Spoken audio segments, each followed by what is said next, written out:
Assalamualaikum warahmatullahi wabarakatuh. Nama Emriza Latif Folair, Prodi Ilmu Hadis, UIN Sunan Kalijaga, Yogyakarta. Di sini saya akan membahas tentang pendekatan studi Islam. Ada beberapa istilah dalam pendekatan studi Islam yang mempunyai arti yang hampir sama dan menunjukkan tujuan yang sama dengan pendekatan, yaitu theoretical framework, conceptual framework, approach, perspective, point of view atau sudut pandang, dan paradigma. Semua istilah ini bisa diartikan sebagai cara memandang dan cara menjelaskan suatu gejala atau peristiwa. Kedua, pendekatan berarti disiplin ilmu. Maka ketika disebut studi Islam dengan pendekatan sosiologis, sama artinya dengan mengkaji Islam dengan menggunakan disiplin ilmu sosiologi. Konsekuensinya, pendekatan di sini menggunakan teori atau teori-teori dari disiplin ilmu yang dijadikan sebagai pendekatan. Dengan menggunakan pendekatan sosiologi tersebut, berarti fenomena studi Islam didekati dengan teori atau teori-teori sosiologi. Di sini pembagian pendekatan studi Islam ada 8. Yang pertama, pendekatan normatif. Masuk pendekatan normatif adalah studi Islam yang memandang masalah dari sudut legal atau formal dan atau normatifnya. Maksud legal, formal atau hubungannya dengan halal dan haram, boleh atau tidak, dan sejenisnya. Sementara normatif adalah seluruh ajaran yang terkandung dalam nas, atau bisa disebut dengan fiqh atau hukumnya Islam. Terus yang kedua, pendekatan ilmu sosial atau humanora.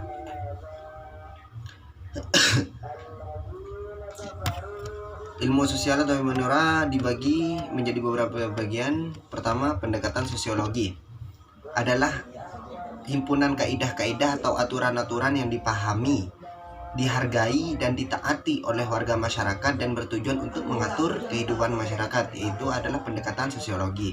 Yang kedua, pendekatan antropologi. Pendekatan ini mempelajari tentang masyarakat dan kebudayaan yang ada. Yang ketiga, pendekatan gender. Analisis gender adalah alat analisis yang memahami realitas sosial. Jadi perbedaan antara perempuan dan laki-laki. Pendekatan gender. Pendekatan sejarah. Pendekatan sejarah memiliki dua teori yang bisa digunakan, idealist approach, reductionist approach. Yang keempat, yang kelima,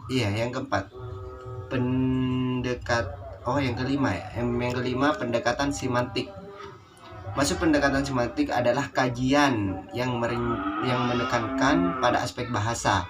Maka studi Islam dengan menggunakan pendekatan semantik sama artinya dengan studi tentang Islam dengan menekankan pada unsur bahasa, yang dalam bahasa Arab disebut juga dengan lugawi. Yang keenam, pendekatan filologi. Filologi adalah pengetahuan tentang sastra-sastra dalam arti luas yang mencakup sastra bahasa dan kebudayaan. Maka filologi berguna untuk meneliti bahasa, meneliti kajian linguistik, makna kata-kata, dan penilaian terhadap ungkapan karya sastra. Jadi gunanya filologi di sini untuk kebahasaan. Terus pendekatan hermeneutik. Pendekatan hermeneutik bagi F.A. Wolf memberikan interpretasi gramatikal atau aspek kebahasaan, historis, tempat dan waktu, dan retorik, semangat kejiwaan, latar belakang, tujuan, dan makna filosofis yang terkandung dalam suatu ide. Itu adalah pendekatan hermeneutik. Terus pendekatan wacana. Pendekatan wacana lebih umum disebut analisis wacana. Terus balik lagi ke pembagian pendekatan studi Islam lagi. Yang pertama tadi pendekatan normatif, yang kedua pendekatan ilmu sosial dan ilmu humanora. Terus yang ketiga pendekatan integratif.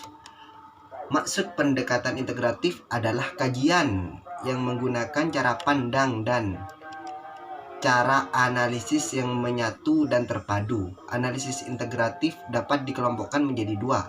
Pertama, integratif antar seluruh nas yang terkait dengan masalah yang sedang dikupas atau dibahas.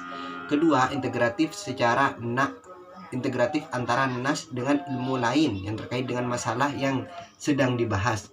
Integratif jenis yang kedua ini identik dengan pendekatan interdisipliner yang dibahas pada bagian berikut. Terus yang keempat, yang terakhir, pendekatan interdisipliner. Maksud pendekatan interdisipliner adalah kajian yang menggunakan sejumlah pendekatan atau sudut pandang, atau bisa disebut juga perspektif. Dalam studi Islam misalnya menggunakan pendekatan sosiologis, historis, dan normatif secara bersama. Itu bisa dibilang pendekatan interdisipliner. Ya mungkin cuman itu dari saya, kurang lebihnya saya mohon maaf apabila ada kesalahan kata. Apabila ada kesalahan mohon tegur kembali. Assalamualaikum warahmatullahi wabarakatuh.